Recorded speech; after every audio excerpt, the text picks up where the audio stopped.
ஏன் தமிழுக்கு ஒரு தேசியம் இருக்கக்கூடாதுங்கக்கூடிய ஒரு கேள்வி தானாகவே வந்து நிற்கிது. அது ஈழத்தில் உருவாகிறதா அல்லது இந்தியத்தில் உருவாகிறதாங்கிறது நம்மளுடைய அந்த ஆய்வுக்கு நம்ம இப்போ போகலை. ஆனால் மாமியா உடைச்ச மண்குடம் மரும உடைச்ச பொன்குடங்கிற மாதிரி வந்து தமிழுக்கு தேசியம் கேட்டாக்குன்னு தப்புங்கிறதும், ஆனால் ஹிந்திக்கு இந்தியா இருக்கலாம், உருதுக்கு பாகிஸ்தான் இருக்கலாம், வங்காளத்துக்கு வங்காளதேசம் இருக்கலாம், சிங்களத்துக்கு இலங்கை இருக்கலாங்கும் போது தமிழுக்கு தேசியம் ஏன் இருக்கக்கூடாதுன்னு கேட்குற எந்த ஒரு கேள்வியையும் இந்த தேசியம் என்ற இந்த வெறியான இந்த அரிப்பில் இருந்து தான் இந்த அணுகுண்டுங்கிற இந்த சிறங்குகள் உருவாகி வருது. அப்போது இதை போக்கணுன்னு சொன்னால் முதல்ல இந்த வெறித்தனத்தை முதல்ல ஒடுக்கணும் முதல்ல. ஆனால் அதிகாரத்தில் அமரக்கூடிய அந்த நிலை இஸ்ரவேலர்களுக்கு கொடுக்கப்பட்டால் அவர்கள் உலகத்தை ஒழுங்கீனமான காரியங்களிலும் வட்டிக்கு கொடுத்து உலக மக்களுடைய உழைப்பை சுரண்டக்கூடியவர்களாகவும் கண்டிப்பாக அவர்கள் இருப்பாங்கங்கிறது இன்று நடைமுறையிலேயே வேர்ல்டு பேங்க்கு உலக வங்கி வரையில் அவர்களுடைய கட்டுப்பாட்டில் இருக்கிறதும் நம்ம எல்லாருக்குமே தெரிஞ்ச ஒரு விடயம்தான். இன்னும் ஒன்று, இந்த வல தக்குத்துலு நஃப்ஸல்லத்தி ஹர்ரமல்லாஹு இல்லா பில் ஹக், இறைவனால் கண்ணியமாக்கப்பட்ட எந்த உயிரையும் நியாயமின்றி கொலை செய்யாதீர்கள் இறைவன் சொல். அப்போ இந்த பொதுவிடங்களில் தாக்குதல் தொடுக்கிறது இயற்கையாகவே பிடிக்காது நமக்கு. எதிரி நேருக்கு நேரம் அடிக்கணும் சண்டை போடணுமே தவிர இந்த பொதுவிடங்களில் அதுக்கு சம்பந்தமே இல்லாத மக்கள், சாமானிய மக்கள், அன்றாடம் காட்சிகள். இந்த மதுவால் இன்று தமிழ் சமூக பெண்களுடைய தாலி, லட்சக்கணக்கான தாலி அறுபடுவது மட்டுமல்ல, மாறாக இந்த தமிழ் சமூகத்துடைய எதிர்கால சந்ததிகள் இருக்குதுல்ல, அது கோடிக்கணக்கில் சீரழிஞ்சு போகிறதுக்குரிய எல்லா தயாரிப்புகளும் இந்த மது தான் செஞ்சுக்கிட்டு இருக்குது இப்போ. எனவே இதை காந்திய வழியிலையோ சுபாசிய வழியிலையோ யாரும் முன்னின்று இதை செஞ்சாலும் அவர்களுக்கு நம்ம உடல் ரீதியாக ஆதரவளிக்க முடியலைன்றாலும் மனதார அவர்களுக்காக நம்ம பிரார்த்தனை செய்யக்கூடிய நிலையிலேயாவது இன்று நாம் இருக்கிறோம். இதுக்கு காரணம் தமிழ் சமூகத்து பெண்களுடைய தாலியை காப்பாற்றுங்கிறத தவிர வேறு எந்த நோக்கமும் நமக்கு இல்லை. ஆயுத தயாரிப்புலையும் சரி, அதாவது மக்களை அழிவின் பாதையில் கொண்டு போகக்கூடிய அதிகமான கண்டுபிடிப்புகளும் அதனுடைய விற்பனையாளர்களும் நிறைய பேர் அமெரிக்காவை திட்டுக்கிட்டே இருப்பாங்க. அமெரிக்காவே இவர்கள்ட்ட சிக்கி இருக்குதுங்கிறது உலக மக்களில் பல பேருக்கு தெரியாது.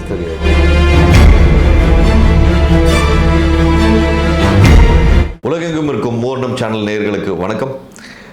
இன்றைக்கி ஒரு முக்கியமான நபரை பற்றி பேச போகிறோம். அது மட்டும் இல்லாமல் அந்த நபரை வந்து கண்டுபிடிச்சி நம்ம ஸ்டுடியோவுக்கு வர வச்சது ரொம்ப கஷ்டமாக இருந்தது. உங்கள் எல்லாருக்கும் தெரியும், நாம் மனிதர் கட்சி என்ற ஒரு கட்சியின் தலைவரும் நிறுவனமான தௌஃபிக் என்கின்ற இறை உதவி அவர்கள் நம்ம ஸ்டுடியோவுக்கு வந்திருக்காங்க. சார் வணக்கம். நன்றி. சார், நாம் மனிதர் கட்சி பெயரே வந்து ஒரு வித்தியாசமான ஒரு பெயராக பார்க்கப்படுது. ஏன்னா எங்கே பார்த்தாலும் கழகம், திராவிடம் அப்படின்ற ஒரு மாயையில் தான் தமிழ்நாடு ஓடிட்டுருக்கு இத்தனை நாட்களாக, கடந்த 70 ஆண்டுகளாக. இப்படி இருக்கும் சூழலில் திடீரென்று மனிதத்தன்மை அப்படின்றதுக்காக மனிதர் கட்சின்னு வச்சுருக்கீங்களா? ஏன்னா நாம் தமிழர் கட்சின்னு சீமான் அவர்கள் நடத்துகிறாரு, இப்போ நாம் மனிதர் கட்சின்னு ஒன்று வச்சுருக்கீங்க நீங்கள். ஸோ எதுக்காக இந்த பர்டிகுலர் டைட்டில்? சின்ன வயதிலிருந்து நம்ம வளர்ந்து வரும் பொழுது எந்த ஒரு ஜீவன் அநியாயத்துக்குள்ளாக்கப்பட்டாலும் சரி, அது மேலே ஒரு இரக்கம் பொதுவாக. இது எனக்கு மட்டும் இல்லை, என்னுடைய அண்ணன் தம்பி அக்கா தங்கச்சி எல்லோருக்குமானது. அது சாதி மதம் மொழி எல்லாத்தையும் கடந்து வரக்கூடிய ஒரு உண்மையான ஒரு இரக்கம், அது உள்ளுணர்வு, அது ஆத்மாக்குள்ளே செருகப்பட்ட ஒன்று அப்படின்னு நினைக்கிறேன் நான். இப்படி வரும்பொழுது முஸ்லீம்களுக்கு நடக்கக்கூடிய பாதிப்புகளை மட்டுமே நம்மிடம் வந்து பதிவு செஞ்சு முஸ்லீம் அமைப்புகள் வந்து முஸ்லீம்களுக்கு நடக்கக்கூடிய பாதிப்புகளை நம்மள்கிட்ட சொல்லும் பொழுது, சரி அப்போ முஸ்லீம்களுடைய பாதிப்புகளை பற்றியான ஆய்வுகளை நம்ம எடுக்க ஆரம்பித்து, அப்போது அந்த இப்படி பாதிக்கப்படுறது உண்மைதாங்கிற ஒரு சில தகவல்கள் வரும் பொழுது, அப்போது இந்த சமூகம் பாதுகாக்கப்படணுங்கிற ஒரு எண்ணத்தோடு நம்ம நகர ஆரம்பிக்கிறோம். அதனால பல்வேறு சோதனைகளுக்கு நம்ம ஆளாக்கப்படுறோம். பிறகு இது சார்ந்து நம்ம கடந்து வரும் பொழுது பல்வேறு சமூக மக்களை தலைமறைவு வாழ்வெல்லாம் ஏற்படுது. அப்போது எனக்கு அடைக்கலம் தந்ததில் முஸ்லீம்களுக்காக நான் போராடக்கூடியவன் முஸ்லீம் தீவிரவாதின்னு கூட வரும், பத்திரிகையிலையும் தீவிரவாதின்னு வரும், அதே மாதிரி தொலைக்காட்சி பெட்டிகள்லேயும் வரும். இப்படி எந்த இந்து சகோதரர்களுடைய வீட்டுக்குள்ளே இருக்கிற அந்த தொலைக்காட்சி பெட்டியை பார்த்துக்கிட்டே இருப்பாங்க, ஆனால் அந்த வீட்டில் எனக்கு அடைக்கலம் தந்திருப்பாங்க. இப்படி ஒரு கோழி தன்னுடைய குஞ்சியை எப்படி பாதுகாக்குமோ இதே மாதிரி இந்து சகோதரர்களும் கிறிஸ்தவ சகோதரர்களும் நாத்திகத்தில் இருக்கக்கூடிய தோழமைகளும் கூட என்ன சாதி மதம் பார்க்காம எனக்கு அடைக்கலம் தந்ததில் ஒரு பெருவாரியான ஒரு தோழமைகள் வந்து இஸ்லாமியர்கள் அல்லாதவர்களும் இருந்தாங்க. இப்போ அங்கெல்லாம் இருக்கும் பொழுது சரி இந்த சமூகங்களுக்கெல்லாம் பிரச்சனை இல்லையா அப்படிங்கக்கூடிய ஆய்வை நான் எடுக்கிறேன். Very good. எடுக்கும் பொழுது பல்வேறு நூல்களை நம்ம எடுக்கிறோம். பிறகு இந்த அமைப்புவாதிகள் தரக்கூடிய பாடங்களை மட்டும் படிக்காமல் நாம் நேரடியாகவே என்ன செய்கிறோம், குர்ஆன் ஆய்வு செய்கிறோம், திருக்குறளை பார்க்குறோம், ஏனைய சமூக மக்களுக்கு கொடுக்கப்பட்ட வேதங்கள்னு சொல்லக்கூடியதை நம்ம ஆய்வு செய்யும் பொழுது அதிகபட்சமாக வந்து மானுடம் பேசுகிறதும் இறையுடைய அந்த வலிமையை பற்றி குறிக்கிறதும் இறையுடைய அன்பை பற்றி சொல்கிறதும் மனித குலத்தில் நல்லவன் கெட்டவன் எல்லா இடத்துலையும் இருப்பாங்க கூடிய ஒரு பொதுவான தகவல் வருது. அதுபோலவே எனக்கு அனுபவமும் ஏற்படுது இந்த பயணங்கள். உண்மை. அப்படி அனுபவம் ஏற்பட்ட பிறகு தான் நான் ஒரு முடிவு பண்ணுறேன், ஆஹா இது இனிமேல் மனித குலத்துக்கு தான் உழைக்கணும். நல்லவன் கெட்டவன் எல்லா ஜாதி மதம் மொழி இன தேசியத்திலும் இருப்பான். நம்ம நல்லவனுக்கு நிற்கணுமே தவிர தீயவன் நம்மடவனாக இருந்தாலும் சரி அவனோட நாம் கை கோக்கக்கூடாது, அவனுக்கெல்லாம் பாடுபட்டுடக்கூடாதுங்கிற ஒரு பொதுநிலைக்கு வர. ரைட். என்டர்பிரனர் நினைக்கணும். இப்போ இந்த மாதிரி பொதுவான விஷயங்கள் வரும்போது நீங்கள் உங்கள் சார்ந்த சமூகம் வந்து நீங்கள் இது பொது உடைமை வரும்போது எதிர்ப்பு ஜாஸ்தி இருக்குமே? பொதுவாகவே வந்து அது இஸ்லாமிய சமூகத்தில் மட்டும் இல்லை, மனித குலத்தில் இருக்கக்கூடிய எல்லா அந்த ஏன்னா எல்லா இடமே குலத்தாலேயோ கோத்திரத்தாலேயோ சாதியாலேயோ மொழியாலேயோ மதத்தாலேயோ தேசியத்தாலேயோ தான் அல்லது வர்க்கத்தாலேயோ அல்லது துறைகளாலேயோ தான் கட்டமைக்கப்பட்டு அதற்குள்ள ஒரு அன்பு ஈர்ப்பு ஏற்படுத்தப்பட்டு அது சார்ந்த அரசியல் தான் வந்து பதிவு செய்யப்படுதே தவிர பொதுவான வந்து எல்லா இடத்துலையும் நல்லவர் இருப்பான். பொதுவாக இந்த வழக்குரைஞர்களில் யாராவது ஒருவர் குற்றம் செஞ்சு வருவார், அவர் மீது யாராவது ஒரு சாமானிய மனிதன் தாக்குதல் தொடுத்துட்டு வக்கீலே தொட்டுட்டானா அப்படின்னு அந்த வக்கீல்கள் சேர்றது. காவல்துறையில் ஒருவர் தவறு செஞ்சு அதை சுட்டி காட்டக்கூடிய ஒரு தேச மக்களில் சாமானிய மனிதனில் ஒருவன் இருந்தால் அந்த மனிதனை வந்து காவல்துறை போலீஸ் மேலே கை வைப்பியா அப்படிங்கிறது. இது போலவே ஹிந்துவே அடிப்பியா, முஸ்லீமே அடிப்பியா, கிறிஸ்தவனே அடிப்பியா, இந்த ஜாதியை தொடுவியா அந்த ஜாதியை தொடுவியா, இந்த மொழிக்காரன் அந்த மொழிக்காரன், இப்படித்தான் பிரிஞ்சு நிற்கிறானே தவிர அடே நல்லது கெட்டது எல்லாருக்கிட்ட இருக்கும், நடந்தது என்னங்கிற நிகழ்வு கேட்டு அதில் நியாயம் யார் பக்கம் இருக்குமோ அந்த பக்கம் நிற்கணுமே தவிர அதை விட்டுட்டு ஏன்டா உங்களுக்கு துறை சார்ந்து வர்க்கம் சார்ந்து நிறம் சார்ந்து மொழி சார்ந்து மதம் சார்ந்து ஏன் இப்படி உங்களுக்கு வருது? இந்த தேசிய வெறியால தானே இன்னைக்கு அணுகுண்டுகளை உருவாக்கி வச்சிருக்கிறாங்க எல்லாருமே. இப்போ யாரை போட்டு கொள்றதுக்கு காரணம் குர்ஆன்லேருந்து எடுத்த செய்தி, யா அய்யுஹன் நாஸு தக்கூ ரப்பக்கும் அல்லதி خلقكم من نفس واحدة وخلق منها زوجها وبث منهما رجالا كثيرا ونساء. மனிதர்களே உங்கள் அனைவரையும் ஓர் உயிரிலிருந்து படைத்தானே அந்த ஒரே இறைவனுக்கு நீங்கள் பயந்து கொள்ளுங்கள். அந்த ஓர் ஆத்மாவிலிருந்து அதனுடைய துணையை படைத்து அந்த இருவருடைய இணைப்பை கொண்டும் அதிகமான ஆண்களையும் பெண்களையும் நாம் உலகில் பரவச் செய்தோம் என்று இறைவன் சொல்றான். அப்போ நீங்க சொல்ற இந்த கூறு வந்து பாத்தீங்கன்னா இறைவன் முன் அனைவரும் சமம் என்பது ஒரு முடிஞ்சு போச்சு. இதுல வந்து பாத்தீங்கன்னா நீங்க உங்களோட புரிதல் நல்லா இருக்கும்னு நான் நம்புறேன். வேற்றுமையிலும் ஒற்றுமை என்பதுதான் வந்து நம்ம இந்தியாவோட கலாச்சாரம். வெவ்வேறு இடத்தில் மத ரீதியாக ஜாதி ரீதியாக மொழி ரீதியாக நிற ரீதியாக நம்ம வேறுபட்டு இருந்தாலும் இந்தியர் என்று வரும்போது ஒற்றுமையோடு தான் வாழ்ந்திருக்கிறோம். ஆனால் ஒரு சிலர் மட்டுமே தனக்குத்தான் சொந்தம் இதுன்ற மாதிரி பறைசாட்டு சொல்லிட்டு இருக்காங்க. ஸோ அவங்களுக்கு மட்டும்தான் நீங்கள் இந்த மாதிரி விஷயங்களை வந்து ஸ்ட்ராங்காக ரெஃப்யூஸ் பண்ணுறீங்க இல்லைங்களா? இல்லை, இந்த இடத்துல இந்தியம் பேசக்கூடியவர்களுக்கு சேர்த்து தான் நான் சொல்லிக்கிட்டு இருக்கிறேன். ஏன்னா இந்தியம் என்பதிலும் அணுகுண்டு தயாரிக்கப்பட்டிருக்குதா, பாகிஸ்தானியன் என்பதிலும் அணுகுண்டு தயாரிக்கப்பட்டிருக்குதா, அமெரிக்கன் என்பதிலும் தயாரிக்கப்பட்டிருக்குதா, ரஷ்யன் என்பதிலும் தயாரிக்கப்பட்டிருக்குதா, சீனர்களுக்கும் தயாரிக்கப்பட்டிருக்குதா? இது யார் மேலே போடுறதுக்கு? மனித குலத்து மேலே போடுறதுக்கு தானே. அப்போ நாம் மானுடம் சார்ந்து பேசணும், மனிதம் சார்ந்து பேசணும்.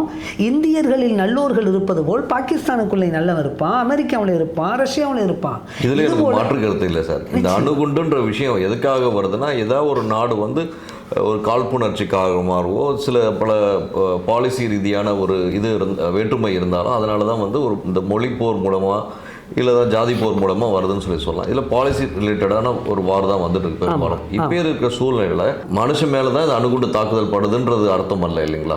அப்போ வந்து இதுவரையில் அணுகுண்டை யார் மேலே போட்டிருக்கான்? ஹிரோஷிமா நாகசாகியில் இருந்ததெல்லாம் யாரு?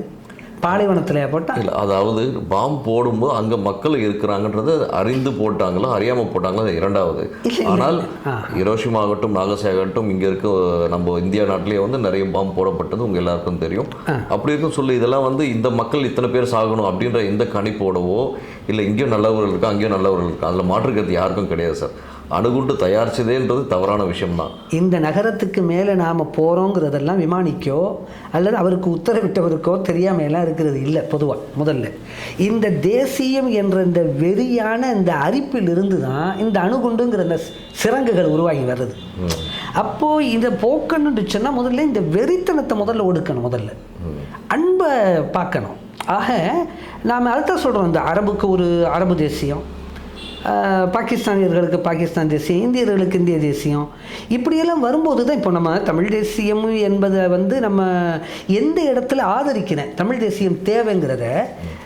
பொதுவாக வெளிநாடுகளுக்கு ஒரு தமிழ்நாட்டுக்காரன் போனால் கூட ஹிந்தியாண்டு தான் கேட்பானே தவிர நீங்கள் தமிழரா அப்படின்னு சொல்லி உங்களை நம்ம அறிமுகப்படுத்திக்கிற முடியாது, கிடையாது. அப்போது வங்காளம் பேசக்கூடியவர்களுக்கு வங்காள தேசமும் சிங்களம் பேசக்கூடியவர்களுக்கு சிங்கள தேசமும் ஹிந்தி பேசுகிறவங்களுக்கு இந்த இந்தியான்னு சொன்னாலும் பாகிஸ்தானியர்களுக்கு இருக்குது, உருது பேசுகிறவங்களுக்கு பாகிஸ்தானமும் அரபுகளுக்கு அரபு நாடு இருக்கும் பொழுது தமிழ் பேசக்கூடியவனுக்கு ஏன் தமிழ் தேசியம் இருக்கக்கூடாதுங்கிற ஒரு நியாயமான ஒரு கேள்வி வந்துடுது. ஏன்னா தமிழ் சமூகத்துடைய சான்றோர்கள் நமக்கு கற்றுத்தந்தது ஒன்றை குலம் ஒருவனை தேவன், யாதும் ஊரே யாவரும் கேளீர், பிறப்போக்கும் எல்லா உயிர்க்கும் என்ற மானுட தத்துவம் மனிதகுலம் எல்லோரையும் இணைச்சி தான் பேசுது. அப்போது இதை பேசக்கூடிய இடத்துக்கு மற்றவங்களெல்லாம் வர்றதுக்கு தயாராக இருக்கிறாங்களாண்டா இல்லை.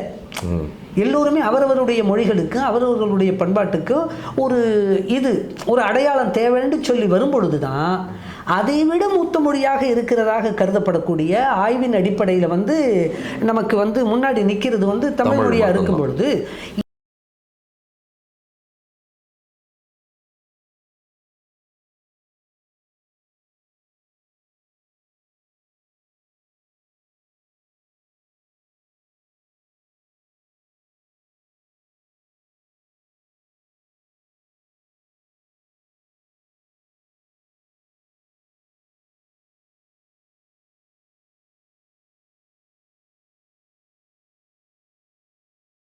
நியாயமற்றதுன்னு என்னால் சொல்ல முடியலை.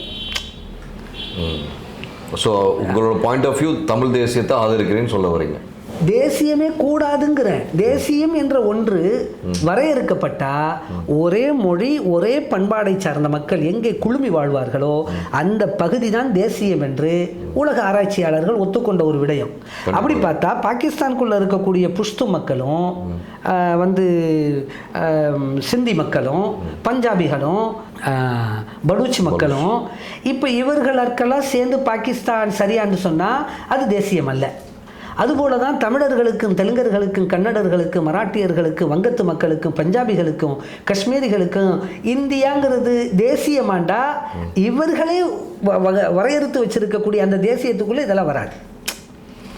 சார், நான் முதலே சொன்ன மாதிரி தான் நம்ம இந்தியா பொறுத்த வரைக்கும் அப்போது வந்து 236 மொழிகள் இருந்தது. இப்போ வந்து ஆன் ரெக்கார்டு படி பார்த்தீங்கன்னா 23 மொழி இது வந்து இதில் இருக்குது. ஆத்தென்டிகேட்டட் இது போட்டு பார்த்தீங்கன்னா 13 மொழி வந்து ஃபுல் பயன்பாட்டில் இந்தியாவில் இருக்குது. இப்படி இருக்கும் சொல்லி மொழி வாரியாக நாம் பிரிந்து இருந்தாலும் கூட நம்ம வந்து மதவாரியாக பிரிந்து இருந்தாலும் கூட நமக்குள்ள ஒற்றுமையாக தானே சார் இருக்குது. எல்லாரும் யாருமே வந்து வேற்றுமை பார்க்கல, பிரிஞ்செல்லாம் இல்லை. காரணம் அதான் நான் சொல்கிறேன், பீகாரில் இருக்கக்கூடிய பிராமண சகோதரர்கள் எனக்கு உதவியாளர்களாக இருக்கிறாங்க. கண்டிப்பாக.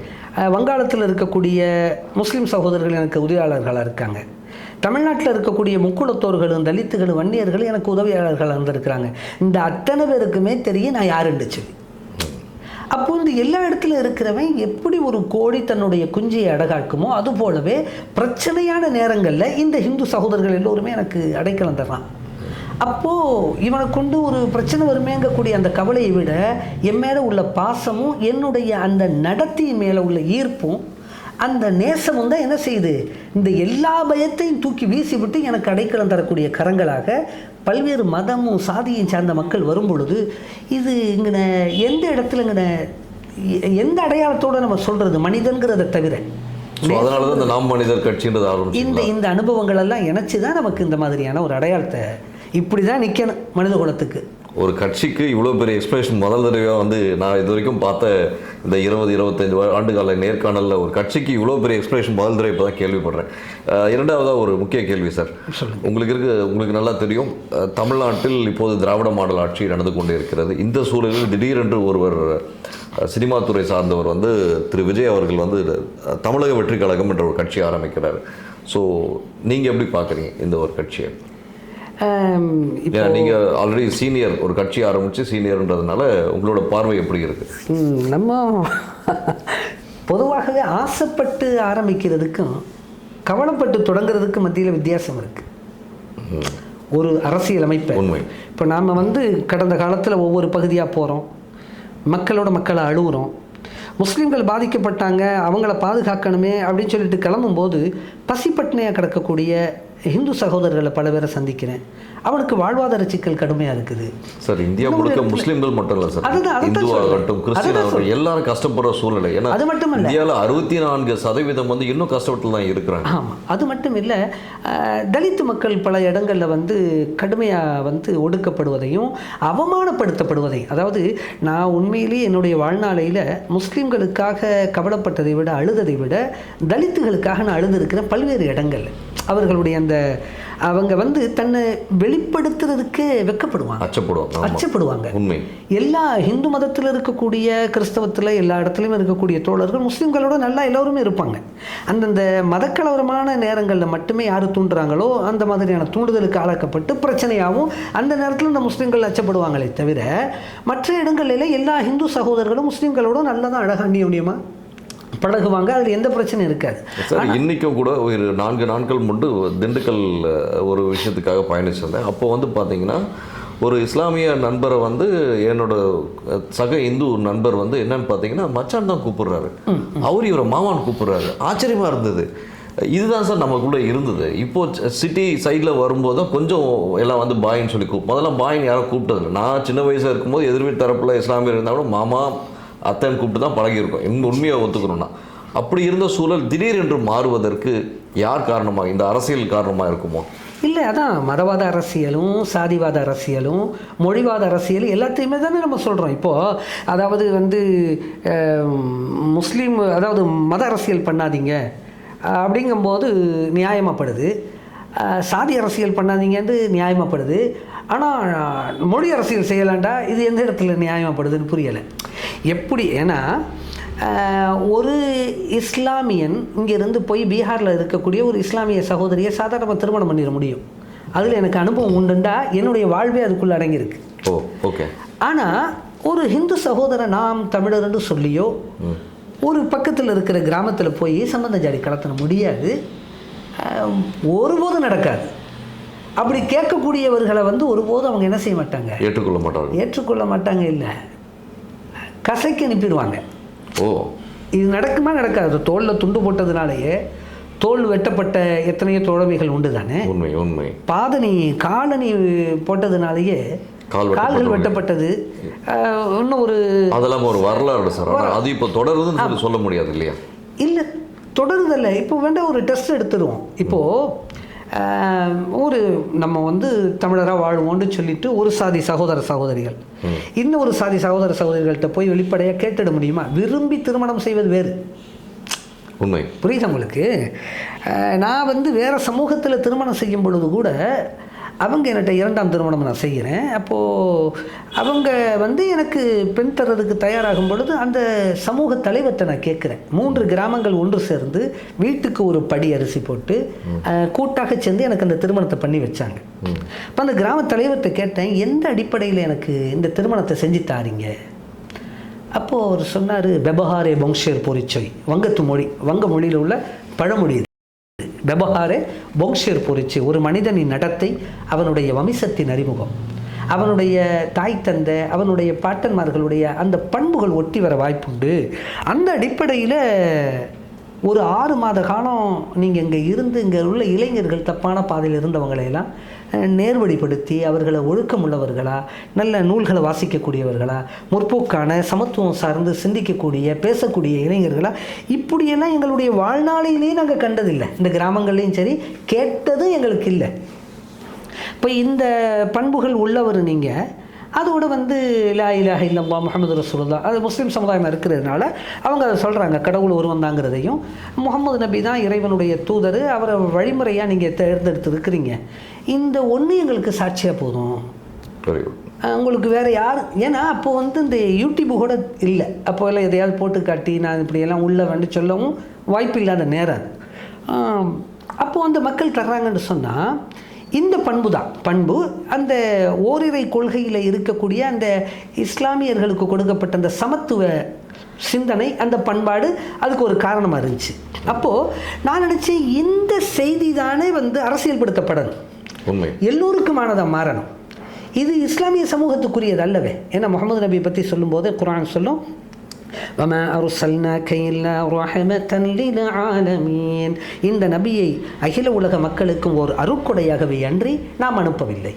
நபிகள் எல்லோருக்கும் மாணவர்னு சொல்லி தான் எல்லா இடத்துலையும் பதிவுகள் இருக்குது. எல்லோருக்கும் மாணவர்ன்றது இஸ்லாமியர்களுக்கு மட்டும் கிடையாது. நபிகள் என்பது ஒரு மனித குலம் யாவருக்கும் உள்ள ஒரு வழிகாட்டி, ஒரு அப்படிதான் இருக்கு. ஆனால் வந்து ஒரு சிலர் வந்து இல்லை இது ஏன் கடவுள் அப்படின்னு சொல்லிட்டு ஏன் அந்த மாதிரி ஒரு வேற்றுமை வருது? இல்லை, ஏன் கடவுள், அதை தான் நான் முஸ்லீம் சமுதாயத்தை கேட்கக்கூடிய இஸ்லாமிய அமைப்புகள்கிட்ட கேட்கக்கூடிய கேள்வி என்னண்டா, நீ மனித குலத்துக்குரியவனா அல்லது இந்த சாதி சங்கங்களும் மதச்சங்கங்களும் எப்படி உருவாகி நிற்குதோ, பொதுவாக அரசியல்படுத்தப்பட்டிருக்குதோ, இந்த மாதிரி அரசியல்படுத்துறதுக்கு நீ அங்கிருந்து கடன் வாங்குறியா அல்லது இறைவனிடமிருந்து நீ வழிகாட்டிய வாங்குறியா?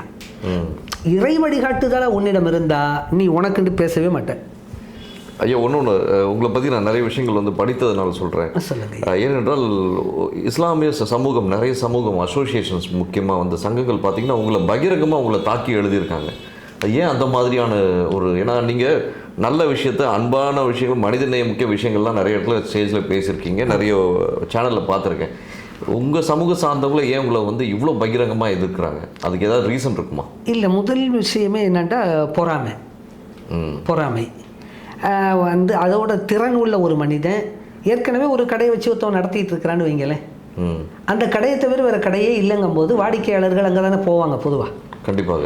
ஆனால் அதை விட நியாயமாக ஒருவன் கடையை திறந்து அதை விட நேர்மையான முறையில் தரமான பொருளை குறைவாக ஒருவன் விற்பனை செஞ்சான்னு சொன்னாலே வாடிக்கையாளர்கள் அந்த பக்கம் திரும்புறது வழக்கம்தான். அப்போது அந்த முதலாளித்துவ சிந்தனை உள்ள அந்த முதலாளி என்ன பண்ணுவாருன்னு சொன்னால், இப்போ என்ன கவுத்துறதுக்குரிய வேலைகளை செஞ்சு இந்த கடை இழுத்து மூடுறதுக்குரிய ஏற்பாடுகளை செய்வார். ஏற்கனவே அவருக்கு வந்து அனுபவம் உள்ளவராக இருப்பதால் புதிதாக கடையை திறந்து மக்களுக்கு நல்ல முறையில் வந்து நியாயமான முறையில் விற்பனை செய்யக்கூடிய அந்த கடைக்காரரை எப்படி முடக்கிறதுக்கு முன்னாடி இருக்கிற கொள்ளையர்கள், முன்னாடி இருக்கக்கூடிய அறிவு கெட்டவர்களுடைய முயற்சி எப்படி இருக்குமோ அந்த சிறுமதியாளர்களுடைய ஒரு வகையான முயற்சி தான் இப்போ நம்மளை பற்றி இவர்கள் செய்யக்கூடிய குறைகள். ரைட். அவர்கள் ஒரு பக்கம் பேசிக்கொண்டே இருக்கட்டும். தமிழக வெற்றிக்கழகம் விஜயை பற்றி என்ன நினைக்கிறீர்கள்? அதை தான் சொன்னேனே, இப்போது ஆசைப்பட்டு ஆரம்பிக்கிறதுக்கும் கவலைப்பட்டு தொடங்குறதுக்கும் மத்தியில் வித்தியாசம் சொன்னீங்க. அதை இவர் ஆசைப்பட்டு ஆரம்பிச்சிருக்காரா, கவலைப்பட்டு ஆரம்பிச்சிருக்காரு நினைக்கிறீங்களா? இல்லை, இப்போது அவர் கவலைப்பட்டவராக இருந்தால் 50 வயதை தொடக்கூடிய ஒரு மனிதர் ஒரு மண்ணில் போதை சார்ந்து, ஆபாசம் சார்ந்து, சாதி சார்ந்து, எவ்வளவு கொடுமைகள், மொழி சார்ந்து கூட, மதம் சார்ந்தும் கூட, இதெல்லாம் அல்லாமல் இப்போது இப்படி இருக்கக்கூடிய ஒரு சூழலில் அதை தடுத்து ஒரு வழக்கு சுமக்கணும்.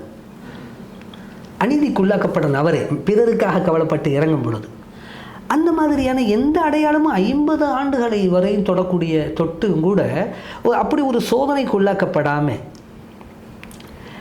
ஆனால் அந்த மாதிரியான முற்போக்கு சிந்தனை உள்ள விடயங்களை எல்லாம் காட்சிப்படுத்தி அதில் ஒரு தொழில் சார்ந்து பொருளிட்டு தான் இருக்கிறாரே தவிர பொதுவாகவே அவருடைய முயற்சி உண்மையாக அந்த மாதிரி இல்லை. இது சகோதரர் விஜய் மட்டும் நான் சொல்லலை, மாறாக இஸ்லாமிய சமூகமாக இருக்கட்டும், இந்து சமூகமோ கிறிஸ்தவ சமூகமோ, தமிழை தாய்மொழியாக கொண்டவர்களோ தெலுங்கு தாய்மொழியாக கொண்டவர்களோ அல்லது இன்னும் பிற சாதி தோழர்களோ, இவங்க எல்லாருக்குமே நம்ம வைக்கிற ஒரே ஒரு விஷயம் என்னண்டா, உண்மையிலேயே, ஏன்னா இறை அறம் சொல்லுது, அநீதிக்கு எதிராக ஒருவன் உண்மையில் செயல்பட்டால் அவன் வழக்குகளை சந்திப்பான், கண்டிப்பாக சிறைச்சாலையை சந்திப்பான், வீரமரணம் அடைய வாய்ப்புண்டு, தலைமறைவு வாழ்க்கைக்கு ஓட வாய்ப்புண்டு. இதுக்கெல்லாம் பிறகு மீண்டும் மீண்டும் அதே பாதையில் நின்று இறை விதி எந்த உயிர் மீது இன்னும் கொஞ்சம் கூடுதலான வாழ்க்கை வாழ்ந்து அவர்கள் எதையாவது சாதிக்க நின்று இருக்குமோ அவர்கள் நிலச்சி நிற்பாங்க, அல்லது இப்படி முடக்கப்பட்டு அழிஞ்சு போயிடுவாங்க. இந்த இரண்டு நிலைகளுமே யாருக்கெல்லாம் அப்படி இல்லையோ அவர்களை தலைவர்களை பொதுவாகவே நம்ம ஏற்றுக்கிட முடியாது. இதோட தெளிவாக வேறு யாரும் எக்ஸ்பிளைன் பண்ண முடியாது. அதாவது மக்கள் அரசியல், மக்களுக்காக உழைக்காமல் டைரெக்டாக வந்து அரசியல்னு சொல்லிட்டு வந்திருக்காரு. ரைட், இது ஒரு பக்கம் சார். ரீசெண்டாக கூட இந்த மும்பை குண்டு வெடிப்புக்கு வந்து உங்களை தொடர்பு படுத்திலாம் வந்து பத்திரிகைகளில் பார்த்துருக்கேன், டிவியில் அடிக்கடி முதல்லலாம் பார்த்தீங்கன்னா மும்பை குண்டு வெடிப்பு சார்பாக வந்து தௌஃபிக் அப்படின்னு உங்கள் பேர் அடிக்கடி வந்து வந்திருக்கு. ஆனால் அந்த சூழலில் நீங்கள் வந்து அங்கே இல்லைன்ற மாதிரி விஷயங்களை நாங்கள் படிச்சிருக்கேன். ஏன்னா பத்திரிகையில் வந்து ஒரு விஷயங்கள் போடுறாங்கன்னா அதுக்கான ஆராய்வு நம்ம பத்திரிகையாளர் என்ற பொருள் நிறைய ஆராய்வு செய்வோம். அப்படி பார்க்கும்போது அந்த மும்பை குண்டு வெடிப்பு சம்பவத்திற்கும் நீங்கள் தொடர்பு இல்லைன்ற மாதிரி விஷயங்கள் நாங்கள் கொஞ்சம் ஆராய்வில் தெரிஞ்சுக்கொண்டோம். அது எப்படி நீங்கள் பார்க்குறீங்க? ஏன்னா சம்மந்தம் இல்லாத விஷயத்தில் உங்களை திணித்தார்களா, திணிக்கப்பட்டீர்களா? அதான் அப்படித்தான். எப்படி சொன்னால், இந்த பொதுவாக ஆரம்ப கால நகருதல் வந்து முஸ்லீம்கள் பாதிக்கப்படும் பொழுது அவர்களுடைய பாதுகாப்புக்காகத்தானே நம்ம இறங்கணும்னு முடிவு பண்ணுறோம்.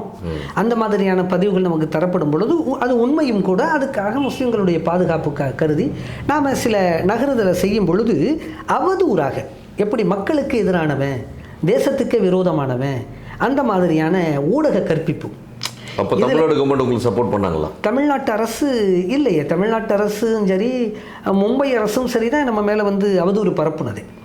அப்போது வந்து கடலூர் சிறையில் இருக்கிறேன் அந்த நேரத்தில். 2022 நவம்பர் 26 நான் கைது செய்யப்பட்டு பதிவு செய்யப்படாமலேயே இல்லீகல் கஸ்டடியாக 3 நாட்கள் நான் வச்சிருக்கப்படுறேன்.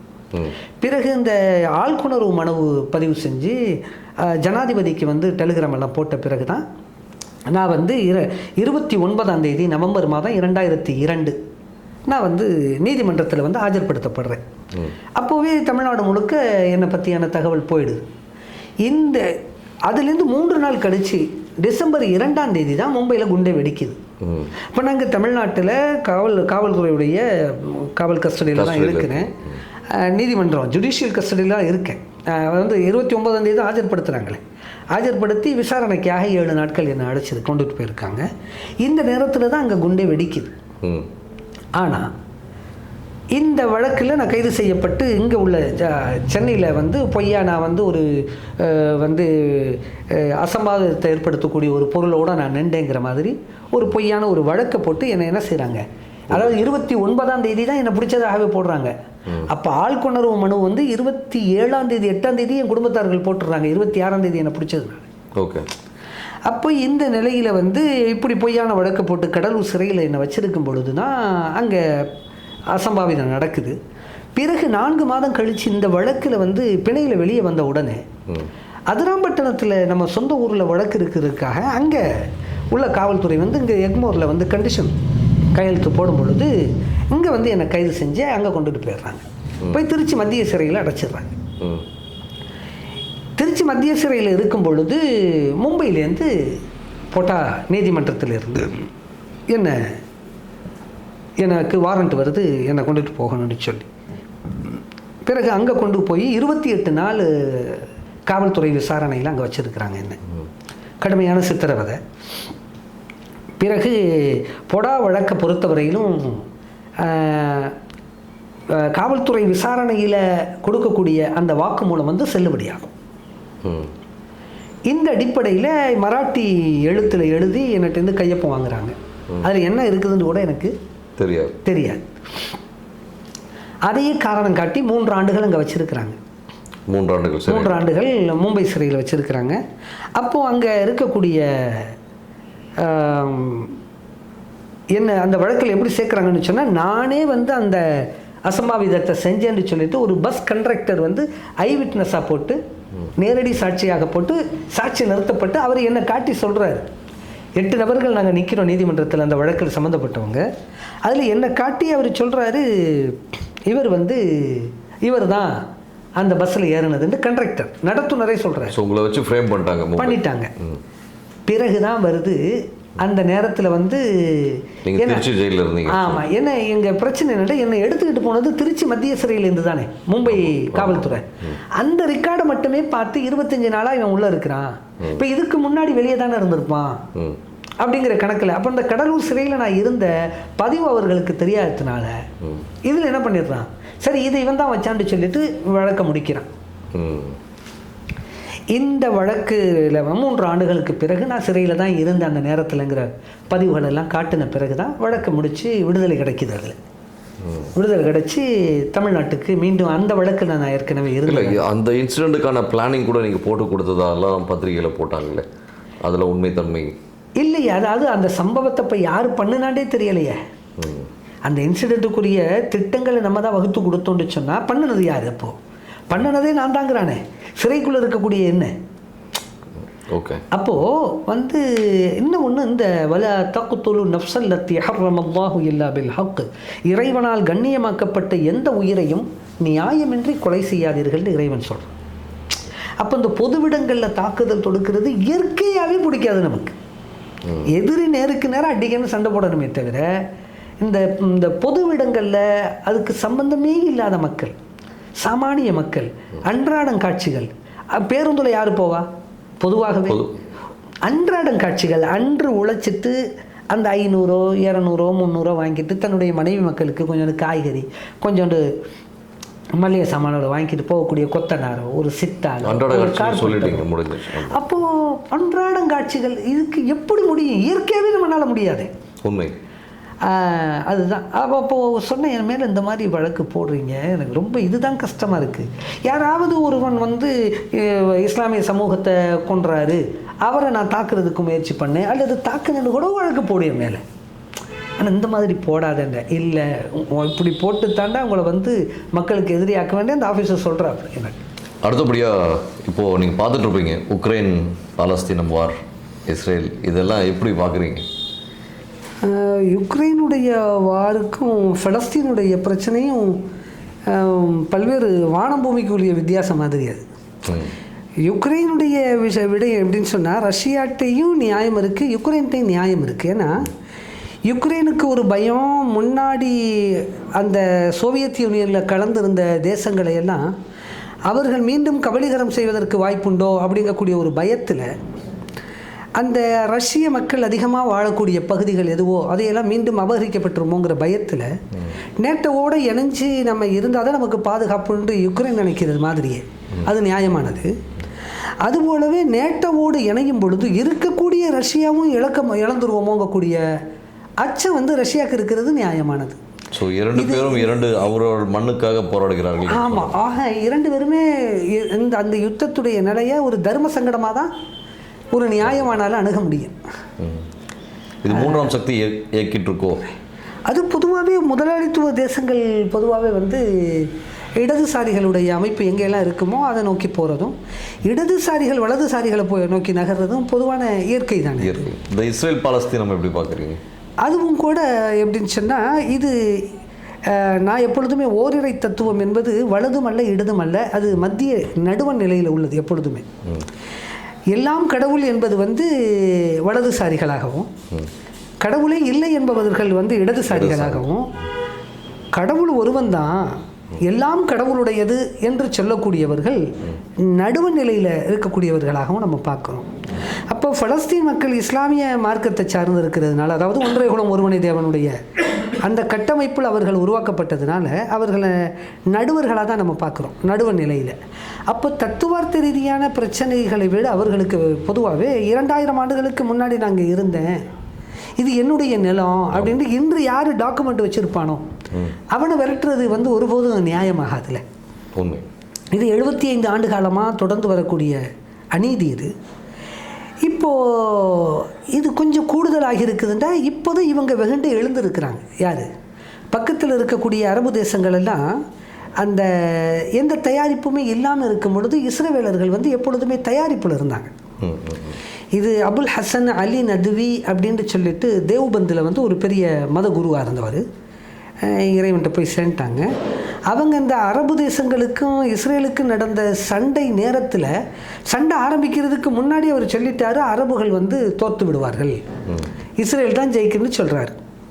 எப்படின்னு கேட்கும்போது இவனும் எந்த தயாரிப்புமே இல்லாமல் இருக்கான், அவன் எப்பொழுதுமே அதுக்குரிய தயாரிப்பில் இருக்கிறான் இப்படின்னு சொல்லி அவர் கூடிய முடிக்கிற கொஞ்ச காலத்திலேயே அந்த எஜிப்டுடைய ஏர்ஃபோர்ஸ் எல்லாம் அப்போ தான் வாட்டர் சர்வீஸ் பண்ணிகிட்டு இருந்திருக்குன்னா ஏர்ஃபோர்ஸ் அந்த இது ஃப்ளைட்டெல்லாம் ஃபைட்டர் ஃப்ளைட்டெல்லாம் அதுக்குள்ளே அதில் குண்டு அடித்து காலியே பண்ணிவிட்டான் இஸ்ரேல். ஆனால் இன்று இந்த 75 ஆண்டு காலமாக இந்த இஸ்ரவேலர்களுடைய சூழ்ச்சி, இந்த ஹிட்லருடைய நகர்தலை கொண்டே உலகம் ஓரளவுக்கு கற்றுக்கொண்டது. அவர்களுடைய ரகசிய திட்டங்கள் எல்லாம் வந்து ஒரு 80-90 ஆண்டுகளுக்கு முன்னாடியே வெளியாகிவிட்டது. வெளியாகி அது உலகம் முழுக்க பரவவே இவர்களுடைய பித்தலாட்டங்கள் எந்த அளவுக்கு பரவுங்கிறத பைபிளுடைய கூற்றுப்படியும் குர்ஆனுடைய கூற்றுப்படியும் கூட இவர்கள் தீயவர்கள், இவர்கள் இறைவனுடைய சாபத்துக்குரியவர்கள், ஆனால் உலகத்திலேயே அதிகமாக இறைவனால் அருள் வழங்கப்பட்டவர்களும் அவர்கள்தான், இஸ்ரேலியர்கள் தான். அவர்களுக்கு இறைவனால் அதிகமான அருள் வழங்கப்பட்டு அவர்களுக்கு ஒரு உயர்ந்த அந்தஸ்தை கொடுக்கும் பொழுதெல்லாம் ஆணவம் கொண்டு திமுறு பிடிச்சு செருக்கோடும் பகட்டோடும் தன்னுடைய சமூகத்தில் வந்த சான்றோர்களை, அவர்களை சீர்திருத்த வந்தவர்களே அவர்கள் கொலை செய்ததாக பைபிளும் சொல்லுது, குர்ஆனும் சொல்லுது. ஓரின சேர்க்கையாளர்களுடைய இன்று உலகளாவிய அளவில் ஓரின சேர்க்கையாளர்களுடைய தலைமை பீடமாக இருக்கிறது டெல் அவீவ் தான். இப்போ பைபிளுடைய கூற்றுப்படி, குர்ஆனுடைய கூற்றுப்படி அவர்கள் யாரையும் அடித்ததற்காக அவர்களை அடிக்க வேண்டும் என்பதல்ல, மாறாக பைபிள் குர்ஆனுடைய கூற்றுப்படி அவர்கள் இத்தகைய தன்மை உள்ளவர்களாகவே இருந்தால் அவர்கள் வந்து பொதுவாகவே ஒடுக்கப்பட வேண்டியவர்கள். அவர்கள் மேலோங்கி நின்றா உலக மாந்தர்களுடைய அந்த ஒழுக்க விழுமியங்கள் நொறுங்கி போயிடும். உங்களோட பார்வை இஸ்ரேலில் ஒடுக்கப்படணும்னு சொல்கிறீங்க. ஒடுக்கப்படவில்லை என்றால் அவர்கள் என்னவெல்லாம் செய்வாங்கங்கிறது அவர்களுடைய கையில் இருக்கக்கூடிய வேதமே சாட்சியாக இருக்குது.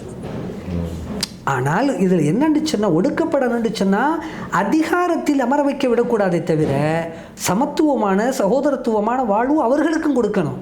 ஆனால் அதிகாரத்தில் அமரக்கூடிய அந்த நிலை இஸ்ரவேலர்களுக்கு கொடுக்கப்பட்டால் அவர்கள் உலகத்தை ஒழுங்கீனமான காரியங்களிலும் வட்டிக்கு கொடுத்து உலக மக்களுடைய உழைப்பை சுரண்டக்கூடியவர்களாகவும் கண்டிப்பாக அவர்கள் இருப்பாங்கங்கிறது இன்று நடைமுறையிலேயே வேர்ல்டு பேங்க், உலக வங்கி வரையில் அவர்களுடைய கட்டுப்பாட்டில் இருக்கிறதும் நம்ம எல்லாருக்குமே தெரிஞ்ச ஒரு விடயம்தான்.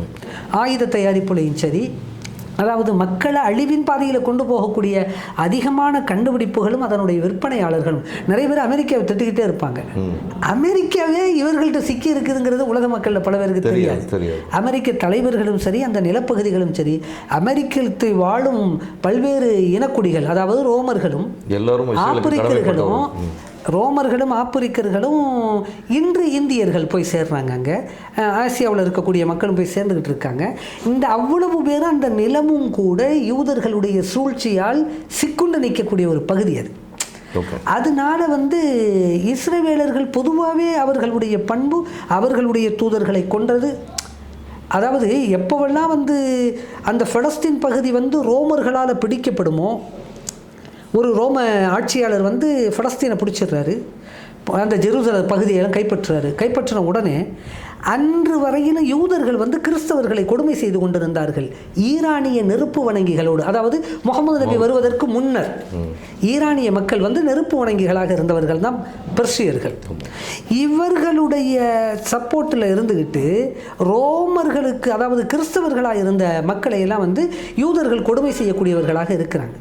இப்போது ரோம மன்னன் வந்து வெற்றி அடைஞ்ச உடனே அங்கே இருக்கக்கூடிய யூதர்களெல்லாம் உடனே போய் முறையிடுறாங்க. அவரும் எல்லோரையும் நான் வந்து பொது மன்னிப்பு கொடுத்துட்டேன்னு சொல்லி மன்னிப்பு கொடுத்துட்றாரு. ஆனால் கிறிஸ்தவ பாதிரிமார்களும் கிறிஸ்தவ சாமானிய மக்களும் ஒன்று கூடி மெழுகுதிரி ஏந்தி கொண்டு சென்று அந்த கிறிஸ்தவ மன்னனை பார்த்து, நீ இவர்களை நீ பழி வாங்கி ஆகணும், அவ்வளவு எங்களை கொடுமை செஞ்சிருக்கிறானோன்னு சொல்லும் பொழுது அந்த மன்னர் சொல்கிறாரு, நான் பொது மன்னிப்பு கொடுத்துட்டேன் எல்லாருக்கும், என்னால் ஒன்றும் செய்ய முடியாதுன்று.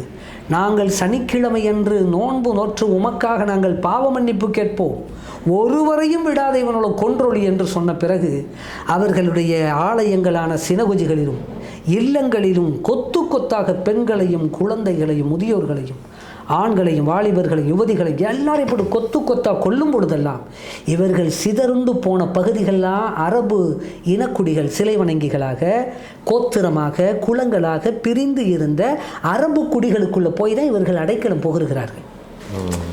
அதுபோலவே ஈரானியர்களும் அரபியர்களும் தான் இவர்களுக்கு எப்பொழுதுமே அடைக்கலம் கொடுப்பார்கள். இது உங்களோட பார்வை எந்த ஒரு விஷயத்தில் டோட்டலாக வித்தியாசமாக இருக்க மாதிரி இருக்குது. ஆனால் நீங்கள் எல்லா விஷயங்களையும் வந்து மேற்கோள் காட்டுறது பைபிளையும் குரானை மேற்கோள் காட்டுறதால் ஏற்றுக்கும்படியாகவும் இருக்குது. ஏனென்றால் சில விஷயங்களில் வந்து நீங்கள் ஆணித்தரமாக வந்து பேசக்கூடிய நபர் என்று கேள்விப்பட்டுள்ளோம், பார்த்துள்ளோம். இதோட தொடர்ச்சியை இன்னொரு விஷயம் கேட்கணும்னு நினச்சோம். இன்றைக்கி நம்ம எல்லாருக்கும் தெரியும், இந்த மதுவிலக்கு தமிழ்நாட்டில் இந்த மதுவிலக்கு கொள்கை வந்து இந்த திராவிட கட்சிகள் ஆண்ட வரைக்கும் இது வரைக்கும் மதுவிலக்கு என்ற பெயர் சொல்லாக தான் இருக்கே தவிர ஒரு கான்கிரீட்டான ஒரு ஒரு நல்ல ஒரு முயற்சி அதை எடுத்து இன்னும் மதுவிலக்கு கொண்டு வரல. ஸோ உங்களுக்கு அதில் நிலைப்பாட்டில் ஏதோ ஒரு வேற்று கருத்து இருக்குன்னு நான் கேள்விப்பட்டிருக்கேன். நிச்சயமாக கண்டிப்பாக. காரணம், இந்த மதுவால் இன்று தமிழ் சமூக பெண்களுடைய தாலி, லட்சக்கணக்கான தாலி அறுபடுவது மட்டுமல்ல, மாறாக இந்த தமிழ் சமூகத்துடைய எதிர்கால சந்ததிகள் இருக்குதுல்ல, அது கோடிக்கணக்கில் சீரழிஞ்சு போகிறதுக்குரிய எல்லா தயாரிப்புகளும் இந்த மது தான் செஞ்சுக்கிட்டு இருக்குது இப்போது. எனவே இதை காந்திய வழியிலையோ சுபாசிய வழியிலையோ யாரும் முன்னின்று இதை செஞ்சாலும் அவர்களுக்கு நம்ம உடல் ரீதியாக ஆதரவளிக்க முடியலைன்றாலும் மனதார அவர்களுக்காக நம்ம பிரார்த்தனை செய்யக்கூடிய நிலையிலேயாவது இன்று நாம் இருக்கிறோம். இதுக்கு காரணம் தமிழ் சமூகத்து பெண்களுடைய தாலியை காப்பாற்றுங்கிறத தவிர வேறு எந்த நோக்கமும் நமக்கு இல்லை. ஆசைப்பட்டு ஆரம்பிக்கிறதுக்கும் கவலைப்பட்டு தொடங்குறதுக்கு மத்தியில் வித்தியாசம் உண்டு. இதுவரையிலும் அவர் மனித குலத்துக்கு செஞ்ச நன்மைகள் என்னங்கிறது பதிவு இல்லை, நம்ம பார்க்குறோம். அது ஒரு நடிப்பாக மட்டும் இருந்திருக்கு, அதுக்குரிய சம்பளத்தை வாங்கி அவருடைய வாழ்க்கை நகர்ந்துருக்குது. அவர் விஜய் மக்கள் இயக்கம் மூலமாக நிறைய நற்பணிகள் நிறைய செஞ்சுருக்காரு. இல்லை, நம்ம அதைத்தான் சொன்னோமே, இறை அறம் என்ன சொல்லுதுண்டா, உண்மையிலேயே ஒரு அநீதிக்கு எதிராக ஒருவன் குரல் கொடுத்தால் அவன் ஒன்று சிறைப்படுத்தப்படுவான், வழக்குகளை சுமக்குவான், நாடு கடத்தப்படுவான், அல்லது உயிர் கூட போகும். அந்த மாதிரியான ஒரு இழப்புகளை எந்த தோழர்களும், சகோதரர் விஜயுடைய தரப்பில் உள்ள தோழர், தமிழக வெற்றி கழகத்தில் உள்ள இன்றைய தோழர்கள் முன்னாடி அந்த மாதிரியான ஒரு பதிவுகள் அவர்களுக்கு பொதுவாக இல்லைங்கிறத நம்மளுடைய ஆய்வில் இல்லை. இருந்தாலும் இறுதி வரையிலுமே ஒரு மனிதன் அப்படியே இருப்பானா என்று சொல்ல முடியாது. ஒருவேளை இந்த மண்ணுக்கு மக்களுக்கும் உண்மையிலேயே உழைச்சி தியாகம் செய்யக்கூடிய தோழர்களாக அவர்கள் வந்தால் அவர்களும் போற்றத்தக்கவர்களே. நன்றி. இன்னொன்று கேட்கணும்னு நினச்சேன் சார். என்னென்னா, நம்ம பார்த்துருக்கோம் இந்தியாவில் லெவலில் வந்து அரசியல்வாதிகள், முக்கியமாக ராகுல் காந்தி ஆகட்டும், உதயநிதி ஆகட்டும், இவங்கெல்லாம் வந்து டிஷர்ட்லேயே தான் ட்ராவல் பண்ணுவாங்க. அடுத்தபடியாக வந்து தமிழ்நாட்டில் முதல்ல பார்த்தீங்கன்னா எல்லா அரசியல்வாதிக்கும் வெள்ளை கலர் ஆடை அணிவது வழக்கமாக இருக்கும். நீங்களும் டிஷர்ட், ஒரு கட்சியோட தலைவர், தமிழக மனித கட்சியோட தலைவர், நாம் மனிதர் கட்சியோட தலைவர், நீங்களும் டிஷர்ட்டில் இருக்கீங்களா? ஆச்சரியமாக இருக்கு. இதாவது இறைத்துதர் முகமது நபி சொல்லுவாங்க, இன்னல்லாஹ லா யன்லுரு இலா சுவரிக்கும் வ அம்வாலிக்கும் வலாக்கின் யன்லுரு இலா குலூபிக்கும் வ அஅமாலிக்கும். இறைவன் உங்களுடைய தோற்றங்களையோ செல்வங்களையோ பார்ப்பதில்லை, மாறாக உங்களுடைய உள்ளங்களையும் செயல்களையும் பார்க்கிறான். நாம் இறை பொருத்தத்துக்கு இந்த பூமியில் என்ன செய்ய முடியுமோ அதை பற்றி சிந்திக்கிறதுனால இந்த மனித குலம் நம்ம அதில் எப்படி ஏற்றுக்கிடும், எந்த தோற்றத்தில் போனால் ஏற்றுக்கிடும், நம்ம எதை சொன்னால் இந்த மக்கள் வந்து நம்மளை புறக்கணிச்சிடும், இப்படிங்கிற ஆய்வே நம்ம பண்ணுறதில்லை. மாறாக இறை அறத்தின் அடிப்படையில் ஒரு வாழ்வு நம்ம வாழணும், அந்த வாழ்வின் பக்கம் மக்கள் அழைக்கணும். இது எல்லோருக்கும் சமத்துவத்தையும் சகோதரத்துவையும் பசி இல்லாத நோய் இல்லாத ஒரு வாழ்வை கொடுக்கறதுக்கு, ஒரு சிறந்த ஒரு கூட்டத்தை உருவாக்குறதுக்கு இறை தூதுத்துவத்தை அரசியல் படுத்தக்கூடிய ஒரு குழு இல்லை. அதை நம்ம செய்கிறதுனால நமக்கு எங்கேருந்து என்ன அழைப்பு வருது, நம்ம எப்படி போகிறோம், இது மக்கள் எப்படி அறிவானவன் ஏற்றுக்கிடுதுங்கிறதுக்கு தான் நம்ம எதிர்பார்க்குறோமே தவிர அந்த தோற்றத்தில் உடைய பொலிவை வச்சு வரக்கூடிய கூட்டமெல்லாம் நிரந்தரமாகாது. அந்த கூட்டத்தை கொண்டு நல்ல மாற்றமும் ஏற்படாது. சிறப்பு. ஒருவேளை இந்த ஒரு ரீசனுக்காக தான் அவங்க 2 பேரும் அதே மாதிரி டிஷர்ட்டில் சுற்றுறாங்களோ? அவர்கள் இறை அறத்தை பற்றி எந்த இடத்துலையுமே சொன்னதாக இல்லையே. இறை பொருத்தத்துக்காக வாழ்கிறோம், இறை அறத்தின் அடிப்படையில் வாழுவோம், வந்து மண்ணுலகத்தில் யாவரும் எங்களை வந்து பகைத்தாலும் சரி, விண்ணுலகத்தில் இல்லை, ஆன்மீகத்துக்கு அவங்க இல்லை. அடுத்த கேள்வி சார், திரு சீமான் அவர்கள் தமிழ் தேசிய முன்னெடுத்து தமிழ்நாட்டில் வந்து அவர் வந்ததுக்கப்புறம் பண்டைய காலத்தோட வரலாற்று சுவடுகள் மட்டுமல்லாமல் சுதந்திரத்துக்காக போராட்ட தியாகிகள் உட்பட எல்லாரையும் வந்து ஒருத்தராக ஒரு நேரத்துக்கு ஏற்ற மாதிரி சொல்லிட்டு இருக்காரு. ஸோ சீமான் அவர்கள் அரசியலை எப்படி பார்க்குறீங்க? ஏன்னா நீங்களும் தமிழ் தேசியம் மீது பற்றுள்ள நபர், அதனால கேட்க. இல்லை, தமிழ் தேசியத்தில் பற்றுள்ளவன் அல்ல நான், மனித குலத்தின் மீது தான் பற்றுள்ளவன், அதில் நல்லோர்கள் மீது பற்றுள்ளவன். தீயோர்கள் யாரோ அவர்களை சொல்லி திருத்தணும் அல்லது கொஞ்சம் கண்டிக்கணும், எப்படியாவது அவர்களை நல்வழிப்படுத்தணும். நல்லோர்களை இணைத்து ஆட்சி அமைத்தால் தான் அது அந்த ஆட்சியாக இருக்குமே தவிர, இல்லை என்றால் அது மனித குலத்துக்கு வீழ்ச்சி தான். அது ஒரு குறிப்பிட்ட மதத்தான் வந்து நின்றாலும் சரி, சாதிக்காரன் வந்து நின்றாலும் சரி, மொழிக்காரன் வந்து நின்றாலும் சரி, ஒருபோதும் மனித குலம் முன்னேறாது, அது வீழ்ச்சி தான் அடையும். காரணம், அது நாம் நியாயப்படுத்துகிற எந்த இடத்துலண்டா இந்தியம் பேசும் பொழுது, பாகிஸ்தானியம் பேசும் பொழுது, பங்களாதேஷ் என்று பங்காளிகளுக்கு பேசும் பொழுது ஹிந்திக்கு இந்தியாண்டு தான் வெளியே போனால் சொல்கிறான், உருதுக்கு பாகிஸ்தானுக்கு தான் சொல்லுவான். அரபுகளுக்கு அரபு தேசம் இருக்கும்போது, சிங்களவனுக்கு ஒரு தேசம் இருக்கும்போது அவர்களுடைய கூற்றுப்படி தமிழ் தேசியம் கேட்பது தப்பல்லவே. ஆனால் இந்திய தேசியத்துக்குள் அமர்ந்து கொண்டு அதனுடைய இறையாண்மைக்கு கட்டுப்படுவோம் என்று வாக்குறுதி கொடுத்துவிட்டு தமிழ் தேசிய இறையாண்மை பேசுவது என்பது ஒன்று, அது இது அவரே தான் சொல்கிறாருல்ல, அதாவது மணியரசன் ஐயா சொன்னதாக, திராவிடமும் தமிழ் தேசியம் ஒன்று சொல்லாத, ஒன்று கருவாட்டு குழம்புன்னு சொல்லு, அல்லது சாம்பார் சாதம்னு சொல்லு. அது ஏன்னா கருவாட்டு சாம்பார் அப்படின்னு மணியரசன் ஐயா கேட்டதாக சொன்னார்ல, இதே தானே இடத்துல சொல்கிறோம். இந்திய இறையாண்மைக்கு நாங்கள் கட்டுப்படுவோம் என்று ஏற்றுக்கொண்ட நிலையில் அப்புறம் எப்படி தமிழ் தேசியத்துக்கு இறையாண்மை கிடைக்கும்? அப்போ முற்றிலும் நம்ம அதுலேருந்து முரண்பட்டு நிற்கிறான் ஒருவன் சொன்னால், இந்த மொழிக்கு ஒரு தேசியம் வேண்டும் என்றால் அவங்க என்ன செய்யணும்? பொதுவாக இதுதான் அப்படின்னு சொல்லிட்டு யாருக்கும் கட்டுப்படாத நிலையில் உன்னை விட இந்த எந்த மொழி பெருமை பேசப்படுதோ, நம்மளுடைய வரலாற்றை பதிவு செய்கிறாரோ, இது எல்லாத்தையுமே செய்யலாம்.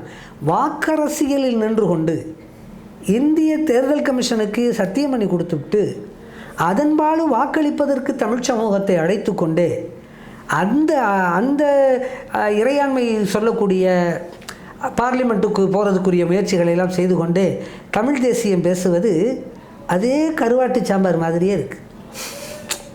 கருவாட்டு குழம்பு சாம்பார் சாதம் அது தனியாக இல்லை. மணியரசன் ஐயா சொன்ன திராவிடத்தையும் தமிழ் தேசியம் பேசக்கூடியவர்கள் எப்படியோ அப்படி தான் இந்திய தேசியம் பேசிக்கொண்டு தமிழ் தேசியம் பேசக்கூடியவர்கள். ஸோ அவர் சொன்ன பொருள் அவருக்கே பொருந்தும்னு சொல்ல வரீங்க? பொருந்துதே. நான் சொல்கிறது ஏதாவது முரண்பாடாக இருந்தால் நீங்கள் என்கிட்ட கேட்கலாம். கண்டிப்பாக சார். நன்றி சார். உங்கள் பிஸி ஸ்கெடியூல் நம்ம ஸ்டுடியோக்கு வந்ததுக்கு ரொம்ப நன்றி. மீண்டும் ஒரு நல்ல சந்திப்போம் சார். மகிழ்ச்சி. தங்கள் வருகைக்கும் கருத்து பதிவுக்கு மிக்க நன்றி.